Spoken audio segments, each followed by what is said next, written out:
Que tu sois le quarterback, que tu sois la petite grosse à lunettes, à un moment donné dans ta vie, tu t'es senti en marge et tu t'es posé la question sur ta normalité. T'as l'impression d'être la seule à vivre la chose que tu vis et d'être folle. Et quand tu parles autour de toi, tu te rends compte qu'on en est tous à ce constat-là. On se sent tous seuls et on se sent tous fous à un moment donné. Manon Gauthier, comédienne et cofondatrice de la compagnie du Beast en Claque. C'est la question du talent et du travail. C'est un travail qui demande un temps de digestion, un temps de compréhension. Je suis arrivé dans un endroit où on m'a dit que j'avais du talent. Je suis resté bloqué là-dessus. À un moment donné, il a fallu que je chope la technique. Manon évolue dans le milieu du théâtre depuis son plus jeune âge. Ah bah si tu t'arrêtes à l'échec. Tu t'arrêtes. Après quelques années de formation professionnelle, elle enchaîne les productions théâtrales avec sa compagnie et en collaboration avec d'autres artistes. On le vit tous, c'est les moments de blanc, les moments de rien, les moments où tu travailles pas. C'est un métier où t'as besoin de t'autodiscipliner. Il faut se lever le matin, travailler son corps, travailler sa diction, travailler son imagination, travailler sa capacité d'apprentissage, sa mémoire. Elle fait un pas maintenant vers le cinéma avec un rôle principal dans le court-métrage Le procès du pantalon. Il faut que je fasse attention à la personne qui est en face de moi, comment je peux soulager, comment je peux lui dire qu'il fait du bon travail et que c'est bien ce qu'il fait. Aujourd'hui, on parle des difficultés de la création collective ou encore d'être étiqueté dans un rôle par les codes rigides de la société. Grâce au lien humain, ça ira mieux, ça va aller mieux. Je me sauve. Et en étant dans la générosité d'être sauvé, t'arrives à sauver l'autre. Bienvenue sur The Actors Arc podcast dédié à la créativité. On est de retour avec quelques épisodes pour l'été 2024. Abonnez-vous pour ne rien manquer. Bonne écoute. Je suis hyper fatigué, je vais peut-être pleurer un non, toute seule en parlant. Non. Unleash your creativity with the Actors Arc podcast. Comment on répète la pièce qui va sortir la semaine prochaine? Je sens que Tout se précipite, tout va très vite. Et c'est un gros projet, donc je suis stressé. normal. Mais c'est, tu vois, c'est de la comédie. Et on sent bien que on peut faire autant de filage qu'on veut, il manque un personnage. Tu vois, et tant que le personnage du public ne sera pas rentré et prendra pas ses lignes de dialogue, on n'aura jamais un produit qui ressemblera à un produit fini, quoi. Ouais. C'est hyper frustrant. Ouais, tu peux pas. Et puis en plus, tu dois accepter le fait qu'en fait, quand ce que tu sors, ça va évoluer avec. Enfin, c'est dur, hein, mais d'accepter le fait que tu peux pas sortir un truc parfait, c'est pas possible. Ouais, c'est intéressant. C'est impossible. C'est intéressant parce que je suis pas sûr que ça soit hyper pigé à chaque fois. Je suis d'accord que le cinéma c'est différent, mais au théâtre tu remets le furet sur le capot, tu remets le travail sur l'établi tout le temps. Ouais. Et tu te dois de Ça. transformer les choses tout le temps, sinon t'es dans quelque chose de... Surtout quand c'est des créas comme ça, d'une compagnie où le but est que ça évolue. Enfin, c'est pas un théâtre c'est pas genre un théâtre national qui a commandé un truc, tu sais, où tout est ficelé, tu sais que la pièce elle va jouer de temps à temps et c'est tout. Tu sais. Ouais. Là, c'est un truc vous savez pas où Où ça tu va travailles aller. 6 mois pour jouer 3 dates Ouais. devant des gens qui sont déjà conquis, et donc Ouais. du coup tu t'en bats un peu les steaks. Et puis tout est tellement carré et ficelé qu'en fait, il y a quand même de la place pour de la création, mais C'est pas le même travail. Ouais. C'est pas le même travail, c'est pas tout sur tes épaules, quoi. Donc Ouais. tu la rangues et tu sais que si ça marche, c'est parce que t'as mouillé le maillot. Ouais. Et si ça marche pas, bah... Mais du coup, c'est ça aussi où la pression, pour vous, elle est censée descendre, de se dire, ok, non, on va pas sortir un truc parfait tout de suite. ouais, mais bon, mais t'es obligé de t'avoir cette pression-là, t'es obligé. Bah, et puis ça se porte sur plein de trucs. L'histoire, à quel point elle est compréhensible, l'univers, à quel point les gens, ils le trouvent intéressant. Ouais. Toi, ça fait un peu moins d'1 an que tu te marres avec tes copains sur tes blagues de crotte de nez en te disant, mais dis donc, qu'est-ce qu'on est rigolo. Mais tu vois, t'as quand même l'appréhension de voir si les gens vont te suivre dans ton histoire. Le risque que tu prends quand tu crées, comme ça, c'est que ça se foire, quoi. C'est trop bien, en vrai, c'est excitant. Sinon, c'est nul. Bah, c'est le luxe, en tout cas, de pouvoir te Déjà. dire, je m'en fous, c'est moi qui paye, je fais ce que je veux, et puis si ça marche pas, bah écoute, je mangerai ma tétine, et puis c'est ma faute, quoi. Ouais, ça, Ou c'est je le luxe. recommence. Ah bah, de toute façon. Ouais. Ah bah, si tu t'arrêtes à l'échec. Ouais. Tu t'arrêtes. Bah, ça, c'est tu t'arrêtes, rapidement. c'est fini. Ouais. Ouais. Là, par exemple, cette pièce, est-ce qu'il y en a qui portent plus de ce projet-là en particulier que par rapport à votre groupe? Dans la compagnie du Beast en Claque. Dans la compagnie du Beast en Claque. Beast en Claque. Ouais, forcément, parce que... Mais parce que c'est humain, parce qu'on est tous différents, parce qu'il y a des gens... on donne pas les blazes. Non. Qui sont incapables de déléguer. Non, pas incapable, mais pour qui c'est énormément de... Enfin, tu vois, c'est du groupe humain. Mais tu vois, on parlait de management tout à l'heure, et encore une fois, de mes petites expériences, le groupe humain est hyper touchy à gérer. Enfin, la plus grosse part du boulot, je trouve que une fois que l'interprétation, t'as réussi à lâcher prise, à plus te regarder, à être dans le bon, bah écoute, j'y vais, et puis si c'est pas bien, je fais confiance en mes potes, ils me diront. C'est vraiment comment tu gères les égos de chacun, et la manière de créer, et notamment en compagnie, où ça nous tient à cœur de faire un travail où tout le monde a sa place, où tout le monde se sent écouté, où tout le monde se sent respecté. Il faut, tu vois, avoir cette vision, ce pas de recul, ce côté un peu aware, où je vois qui est frustré dans la parole, qui a besoin de exprime ton idée, on l'essaye, c'est de la merde, mais on l'a essayé, tu te sens pas frustré parce qu'on t'a dit non. Ouais, c'est de l'humain, quoi. Mais moi j'adore ce métier pour ça. Je trouve ça hyper intéressant. Je trouve que c'est même plus riche enfin plus riche, non, c'est pas la même chose. Mais c'est hyper agréable de travailler et la sensation plateau. Oui. Tu fais pas. Oui, le fait d'être juste une comédienne qui joue quelque chose, mais à la fois de gérer, comme tu dis, l'aspect collaboration, travailler avec des gens. Elle est où ta place dans la compagnie, en fonction du projet. Pédagogie, maïotique, toujours ce distinguo de est-ce que j'ai besoin de parler parce que j'ai besoin que ça parle, ou est-ce que j'ai besoin de parler pour être entendu. Et donc du coup tu délivres pas les choses exactement de la même manière. Et je trouve que le travail humain est hyper intéressant autour de ça. Ouais. Et du coup là, toi, dans ce projet-là, c'est quoi ta place? C'est dur de savoir soi. C'est dur de savoir. Il y a le fantasme que je me fais de moi-même, ou ce que je m'imagine dans ma tête. Oui, mais alors ça c'est mon rôle, et c'est vachement bien que je m'en occupe. Mais peut-être que si tu demandes à quelqu'un d'autre, il te dira quelque chose de complètement différent. Je sais pas, moi je me positionne toujours un peu maternante. Je pense que j'ai cette fonction-là un petit peu de rassurer. Ouais, de regarder, de féliciter, de rassurer, d'encourager, Mais puis et c'est là où le groupe avec le piston claque est extraordinaire, c'est que mine de rien on est tous j'ai pas l'impression que c'est pas du rendu. Tu vois, j'ai pas l'impression d'être la seule à faire ce job-là. Je fais attention à être dans un regard particulier, mais j'ai l'impression qu'on me le rend aussi. Vous passez le flambeau quoi en fonction du besoin, de l'état physique de la personne qui est en face de toi, de l'état psy. Tu vois, là c'est Val qui fait la mise en scène. C'est sa première mise en scène et il a-bas un travail qui est énorme et on se rend pas compte. On est là, on est sur le plateau, on fait nos blagues, on fait du bruit, on prend de l'espace et lui, il est au téléphone avec le mec du décor, avec le mec du son, avec le mec des lumières et puis il a une attendance qui est énorme à gérer, les accessoires, et ce qui nous soulage de ouf parce que du coup tu penses plus à rien, t'es dans tes baskets de comédien et tu vois le mec en face de toi qui est de plus en plus blanc tous les jours et qui est de plus en plus fatigué sans que tu prennes la proportion du boulot qu'il fait. Et c'est ça d'être dans une équipe amie, c'est, tu vois, de dire putain mais il faut que je fasse attention, je suis pas employé, tu vois, il faut que je fasse attention à la personne qui est en face de moi et comment je peux soulager et comment je peux lui dire qu'il fait du bon travail et que c'est bien ce qu'il fait, tu vois. C'est ça, moi je trouve ça joli, c'est de l'humain. C'est ça qui est chouette. Mais oui, c'est clair. Dans la vie. Je suis hyper fatigué, je vais peut-être pleurer un moment donné toute seule en parlant. Non, mais attends. Non, mais normal, c'est touchant. Parce que c'est un groupe d'humains, comme tu dis, qui font un truc ensemble. Et c'est tellement dur de sortir une pièce, enfin, tu vois. Ah ouais. C'est tellement dur de sortir un truc du soir qui n'existait pas. Et d'un coup, tu crées avec vos petites mains. Parce que il y a quand même beaucoup de trucs qui sont faits quand t'as une compagnie comme ça de manière artisanale quoi, comme tu dis, chacun fait des tafs différents en fonction machin et tout est donc c'est beaucoup plus de ouais vous êtes pas du tout que comédien, pas du tout alors qu'à la fin quand ceux qui vous verront sur le plateau ils auront qui sont pas forcément dans ce milieu, ils auront pas la perception de ce que c'est que ce tout ce que boulot. vous avez fait, de tous les c'est la magie ça. C'est pareil non mais bien sûr les shows, oui, ça. Ouais, bien sûr. Mais effectivement, c'est un travail artisanal. Ouais. Et ça, c'est cool. Ouais. Et c'est vrai que c'est pas le cas partout.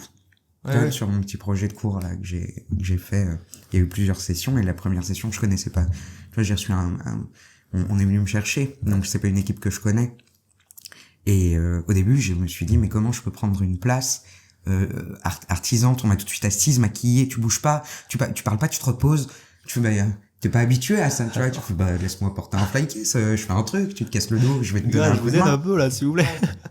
Mais c'est pas naturel, enfin, c'est pas ce qu'on attend de toi. Tu vois, il faut la prendre, cette place-là. Si tu la prends pas, bah vite, t'es une petite chose assis à attendre que ça soit ton action, et puis il faut se mobiliser sur 10 minutes, et puis tu te rassois et t'attends, quoi. Ouais. Mais t'es quelqu'un du théâtre qui d'un coup fait du ciné et que tu te retrouves à attendre beaucoup plus que...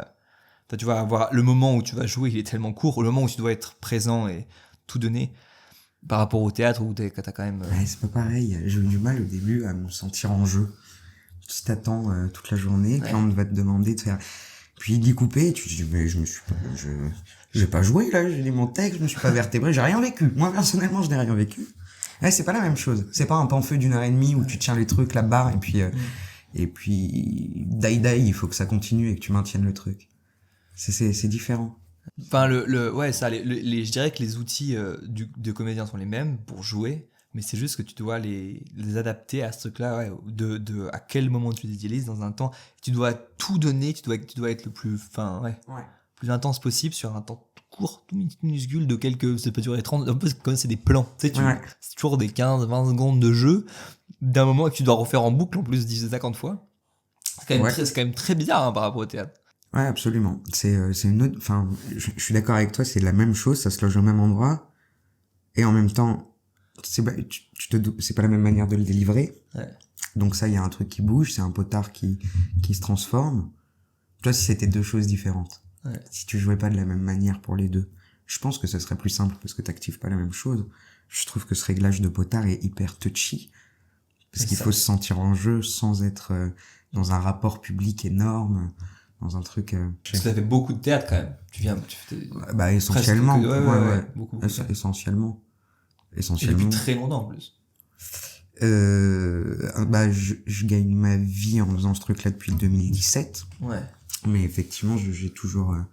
j'ai commencé le théâtre quand j'ai appris à lire. Ouais. Donc du coup, ça a toujours été un rapport dans ma vie, ouais. Et toi, du coup, en tant qu'enfant, faire du théâtre, c'était comment? Ça, c'était quoi le cheminement? Pourquoi déjà tu t'es mis à faire du théâtre quand t'étais gamine?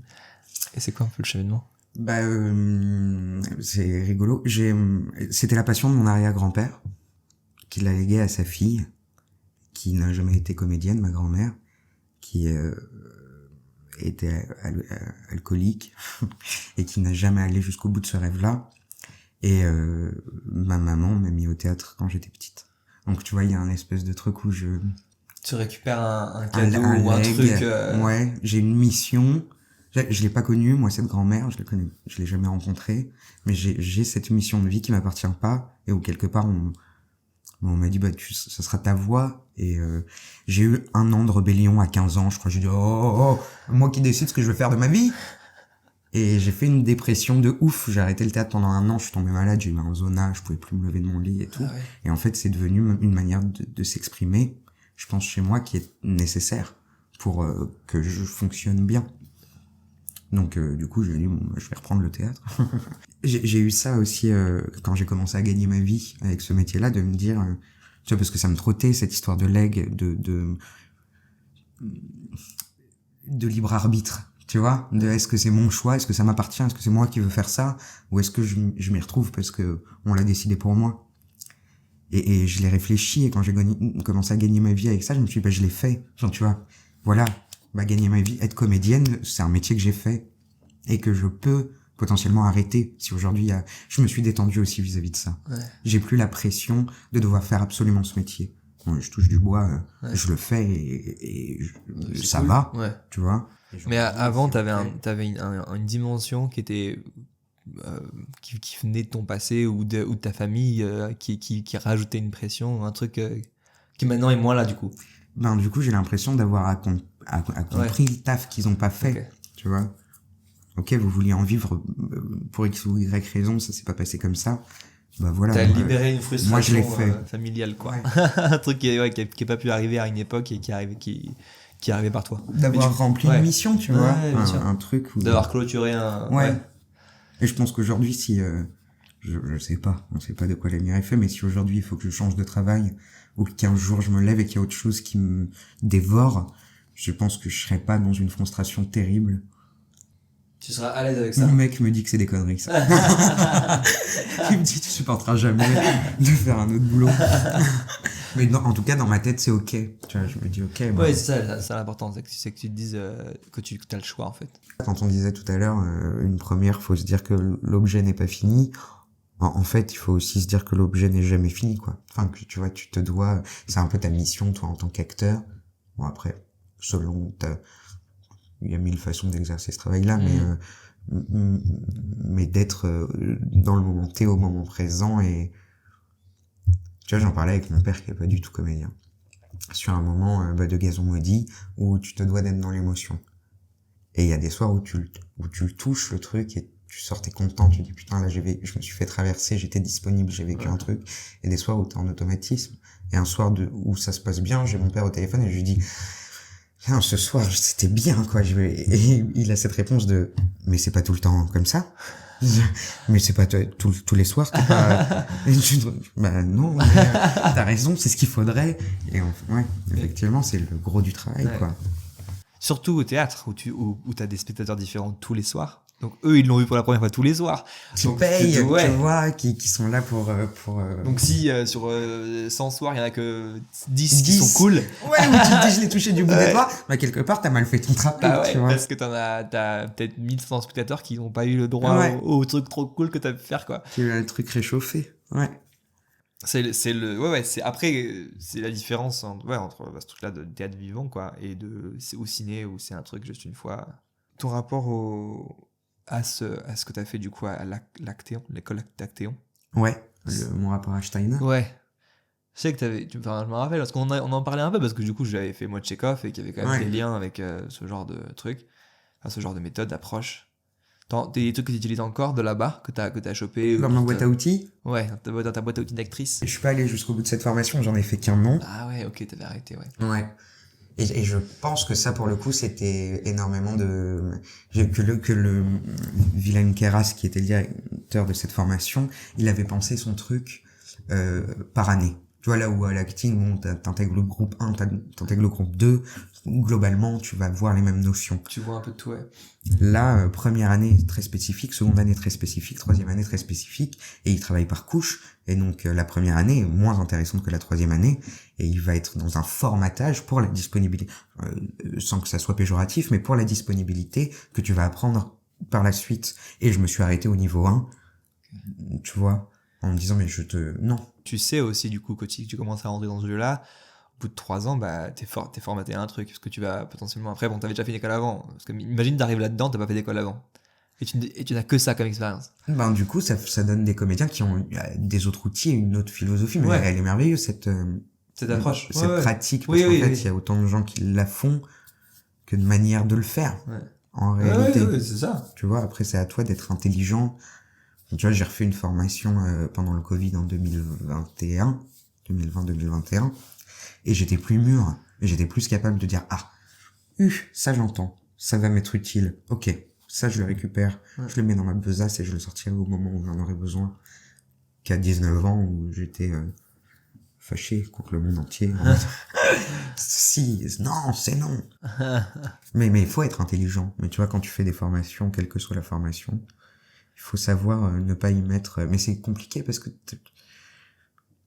l'âge, ça doit compter. Tu sais, quand t'es jeune et qu'on te dit des choses, ça t'impacte terriblement et t'as pas forcément le recul et sur soi pour faire un tri intelligent des choses qu'on te donne, quoi. Il faut se laisser du temps. Il est un peu pernicieux, ce métier, pour ça, parce que tout se passe jeune. En tout cas, t'as l'impression que tout se passe jeune, que les choses se décident avant la trentaine, en termes de carrière, tu vois, en termes d'ambition. Et t'es obligé... Enfin, moi, je sais que je suis de plus en plus intéressante et que tu vois, je suis plus du tout la même comédienne qu'à 18 ans et j'ai eu besoin de vivre pour pouvoir être intelligente dans ma manière d'aborder le travail et dans ma manière de donner les choses. Et je pense que c'est ça par rapport à ce que potentiellement je serai dans 10 ans où j'aurais compris plein d'autres trucs, quoi. C'est un travail qui demande... Moi, après, personnellement, je suis peut-être un peu lente, mais qui demande un temps de digestion, un temps de compréhension, un temps de... Tout à fait d'accord avec toi. C'est comme il faut mûrir, quoi. C'est comme un... Ça se macère. Ouais. Avant de se donner. Ouais, ça me paraît... Bon, après, il y a des gens qui sont talentueux et qui ont ça et qui... Mais j'ai l'impression que ceux qui sont talentueux jeunes, tu sais, d'un coup, ils ont un truc, ils sont très vite justes, ils comprennent très vite, ils savent pas pourquoi. Alors, je sais pas si ça, je pense que c'est pas forcément bien parce que derrière, ils vont avoir beaucoup plus de mal aussi à comprendre, parce qu'ils vont être bons direct, on va tout de suite les mettre sur un truc en mode toi t'es bon, machin, et ils vont pas essayer de comprendre aussi comment ça fonctionne, tu vois, de décortiquer tout le système et de dire comment on fait, comment je suis bon, c'est quoi le truc. C'est la question du talent et du travail. Ouais. Personnellement, dans mon histoire, moi, j'ai fait du théâtre très tôt, j'ai une grosse voix, j'ai des caractéristiques qui sont entre guillemets, en tout cas c'est les retours que j'ai, un peu atypiques, tu vois, on est sur quelque chose de particulier, une proposition qui est un peu particulière, et je l'ai senti ça. Le fait que je suis arrivé dans un endroit où on m'a dit que j'avais du talent, et donc du coup je suis resté bloqué là-dessus, et que à un moment donné il a fallu que je chope la technique. Parce qu'en réalité, comment je l'ai ressenti moi, c'est de l'insécurité, c'est de la magie. Tu vois, pendant longtemps, je montais sur le plateau en me disant il va se passer quelque chose que je gère pas parce que je suis habité par quelque chose de particulier, et donc il va y avoir un moment magique, et là mon travail de préparation qui à mon avis est nécessaire encore aujourd'hui, mais qui est petit, c'est de créer l'espace, tu vois, à l'intérieur, pour me laisser surprendre et pour me laisser traverser, pour pouvoir vivre les choses, mais sans aucune technique. Et dans ma tête, je sais pas pourquoi, mais j'avais fait le lien avec le stress. En me disant, le fait d'être un peu à fleur de peau, le fait de pas trop savoir où je vais, ça va créer quelque chose d'un peu magique, et on va avoir un moment un peu magique. Et je pense que c'est une représentation où je sens pas que je suis stressé, et je me monte en patate avant la date.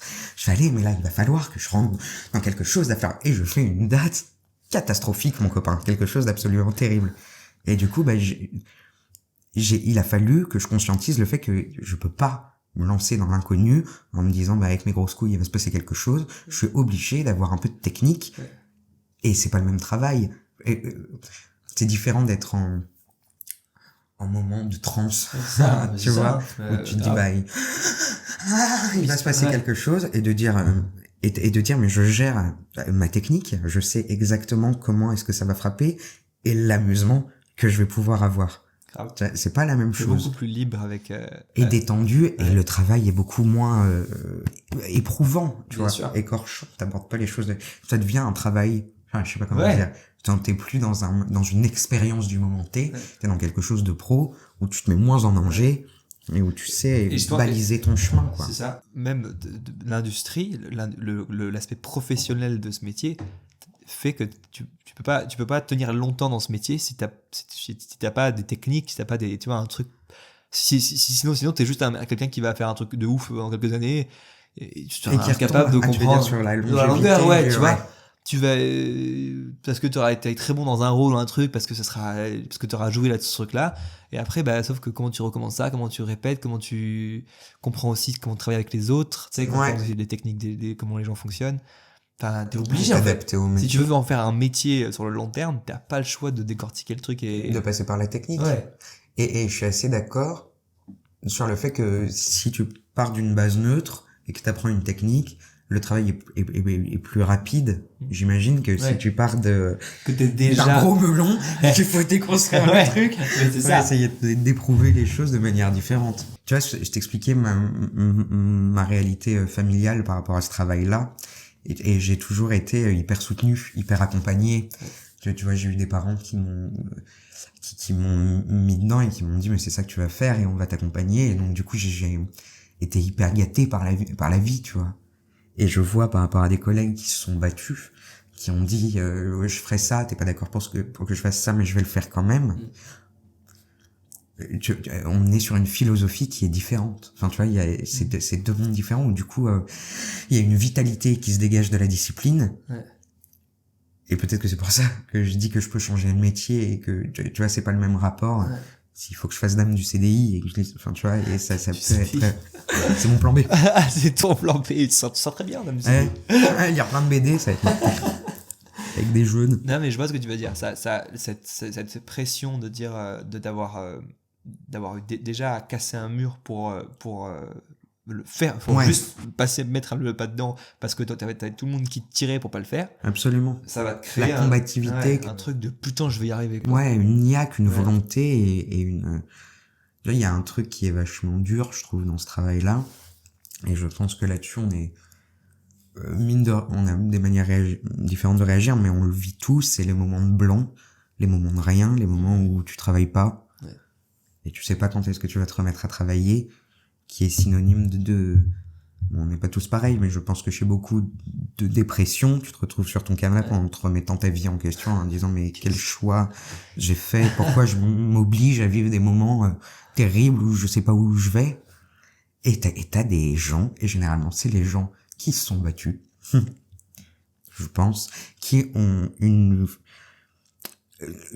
volonté à toute épreuve et qui arrivent à s'autodiscipliner. Et c'est un métier où t'as besoin de t'autodiscipliner parce que sinon tu tournes chèvre 6 mois par an. Tu vois, où il faut se lever le matin, où il faut travailler son corps, travailler sa diction, travailler son imagination, travailler sa capacité d'apprentissage, sa mémoire. Et je suis hyper admiratif de ces gens qui arrivent à... Enfin, je sais que chez moi, et c'est peut-être lié avec le fait que je me suis jamais vraiment battu pour faire entendre à mes proches que c'était ça que je ferais. Ouais. C'est très dur, c'est très volontaire. C'est très volontaire et je suis pas sûr d'avoir réussi. Tu vois, je sais que je pense représenter une féminité qui n'est pas celle qu'on a l'habitude, qui est une féminité qui existe partout, mais qui n'est pas celle qui est choisie pour être représentée. Ouais. Tu vois, je suis plutôt masculine. Ouais, bien sûr. Tu vois, s'il faut nommer. Dans ma manière de me tenir, de jouer, de défendre un personnage. Et du coup, je suis employé énormément pour jouer l'homosexualité. Et je ne suis pas homosexuel. Ouais. Et donc ça... c'est très étiqueté. Enfin, tu vois, on n'en est pas encore. Et ce n'est pas un combat, mais à la femme masculine qui est une femme hétérosexuelle. Enfin, tu vois, il y a quelque chose de très normalisé. Qu'on te donne ce genre de rôle par rapport à ce que tu pourrais... Ouais, comme tu dis, et par rapport à ce que tu es, toi, en tant que femme... hétérosexuelle qui est peut-être qui un peu masculine, qui est un peu masculine, mais c'est une forme de féminité, c'est même pas parce que sans même parler de c'est juste que c'est une manière d'être féminine, enfin c'est tout, c'est juste que tu n'es pas, tu ne représentes pas ce qu'on montre de partout, de la féminité, de ce que c'est qu'une femme, entre guillemets, ce que devrait être une femme, alors que non, une femme peut être un million de choses comme un homme peut être un million de choses, et c'est trop cool. Mais du coup, toi, ça te fait ressentir quoi, ça, le fait qu'on va pareil t'imposer un truc par rapport à... Oh, peut-être jeune, ça me gavait. Ouais. Peut-être, mais parce que j'étais aussi dans le fantasme du personnage féminin plus. Tu vois, peut-être que j'avais un désir de me prouver quelque chose et qu'on me donne... que toi aussi t'es capable d'être comme... Le rôle de Juliette. Ouais. Ok. Aujourd'hui, je pense que je suis plus ok. Tu vois, j'ai accepté que potentiellement c'était ce que les gens pensaient quand ils me regardaient. Ouais. Et il y a un truc qui est indéniable par contre, c'est que du coup les personnages sont hyper intéressants.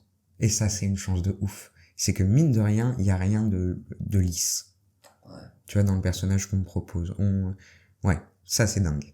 Ouais. Ça c'est dingue et le fait que ça soit des personnages homosexuels joue dans la complexité du personnage et dans son impact de la vie et sa manière de se positionner dans le monde. Et ça, je suis trop fier. Je suis trop contente et si je peux en faire une présentation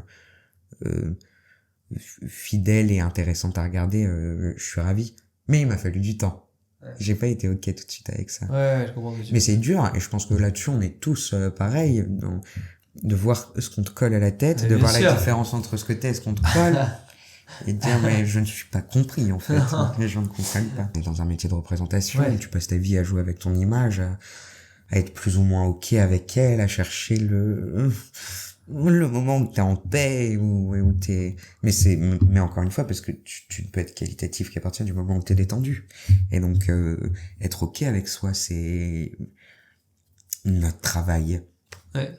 La petite phrase sur Insta de Beast en claque, c'est une machine à fabriquer des émotions, rêves et histoires. C'est quoi? Pourquoi cette phrase? Ben parce que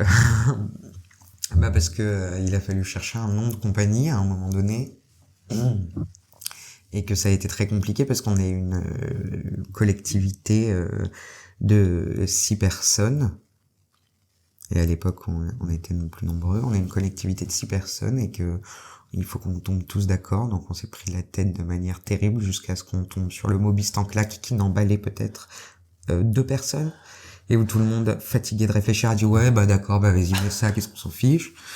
Et du coup, après, il a fallu partir de ce nom-là. Donc il y a l'idée de la machine, parce que le bistanclac, c'est les onomatopées que faisait le métier à tisser dans l'histoire de la soirée lyonnaise. Donc ça veut dire machine à tisser.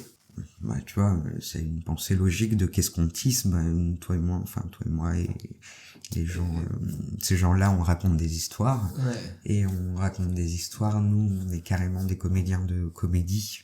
Donc on raconte des histoires pour faire rire et pour faire rêver.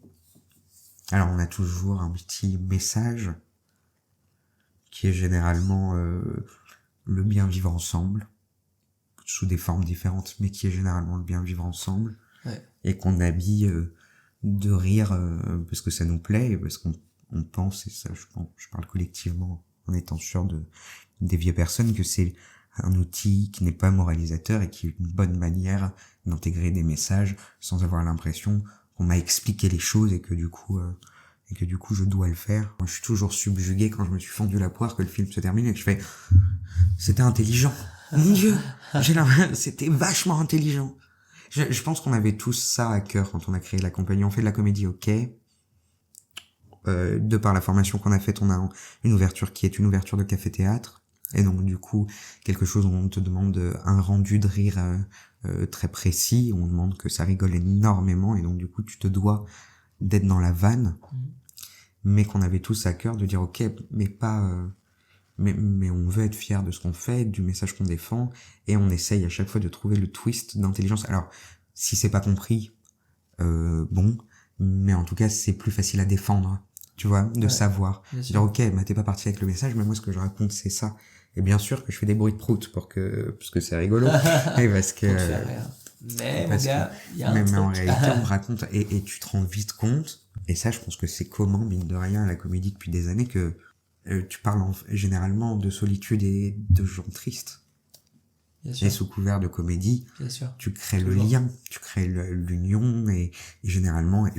alors c'est peut-être vraiment la réalité de ce qu'on fait nous, mais j'ai l'impression que dans toutes les créations de la compagnie du Bistanclac, on est dans le... je me sens seul, je me sens différent, je me sens bizarre. Grâce au lien humain, ça ira mieux. Ça va aller mieux. Je me sauve. Et en étant dans la générosité de sauver l'autre, enfin d'être sauvé, t'arrives à sauver l'autre. J'ai l'impression que ça soit nos spectacles jeunes publics, nos spectacles de café-théâtre, nos spectacles où on est 6 sur le plateau. J'ai l'impression que c'est ça qu'on raconte. Et sans forcément le conscientiser, mais qu'à chaque fois, ça se tient. En fait, c'est peut-être notre histoire commune. Enfin, tu vois ce que je veux dire? C'est là où vous vous retrouvez tous les 5, 6, vous êtes combien maintenant? 5, 6, non? On est 6 comédiens, et Clara qui est à l'administration, et Maxime qui est à la diffusion. Peut-être sans jamais se verbaliser, c'est peut-être ça qu'on a tous vécu et qu'on a envie de défendre. Ouais. Mais ouais, c'est frappant comme à chaque fois, c'est ça l'histoire qu'on raconte, quoi. Avec les personnages différents, avec un contexte différent, mais tu te rends compte qu'en réalité, c'est que des paumés qui sont malheureux, et si l'autre paumé en face de toi n'existe pas, mais tu te fous en l'air. Et t'abordes des sujets qui sont, tu vois, du coup, un peu... de manière très légère, mais et puis on est des comédiens de personnages aussi, quel que soit le comédien de la compagnie, on aime les personnages de comédie. Donc on se permet aussi d'aller chercher dans de l'humain pas lisse, et avec, tu vois, faut le justifier, plus tu parles fort, plus la justification doit être grosse pour que tout soit crédible. Donc du coup t'es dans des personnages de foire, quoi. C'est des personnages que tu croises pas dans la vie, et pourtant cette situation-là, je pense que tu sois le quarterback ou que tu sois la petite grosse à lunettes, à un moment donné dans ta vie, tu t'es senti en marge, tu t'es senti à côté, et tu t'es posé la question sur ta normalité. C'est drôle quand tu discutes avec les gens, et moi la première, t'as l'impression d'être la seule à vivre la chose que tu vis et d'être folle, parce que et quand tu parles autour de toi, tu te rends compte qu'on en est tous à ce constat-là. Et tu fais, on se sent tous seuls, et on se sent tous fous à un moment donné. Et pour contredire Sartre, je pense que si l'enfer c'est les autres, en réalité, le pansement contre la souffrance, pour pas dire le bonheur, qui est un peu le pansement contre la souffrance, c'est les autres. Et ça, c'est chouette. Ouais. Enfin, ça, moi, je suis fier de défendre un message comme ça, théâtralement. J'en suis convaincu. Je suis convaincu que le bonheur, c'est le lien. Et que dès que tu te mets à la place d'eux et que tu joues, et que tu te laisses submerger un peu par l'empathie, la vie est... Et devient rose, quoi. La magie est plus facile à trouver. Ouais. C'était The Actors Arc Podcast. N'hésitez pas à suivre Manon sur Instagram @ManonGauthier pour rester informé de son actualité et @TheActorsArc sur tous les réseaux. Merci d'avoir écouté et à très vite pour le prochain épisode.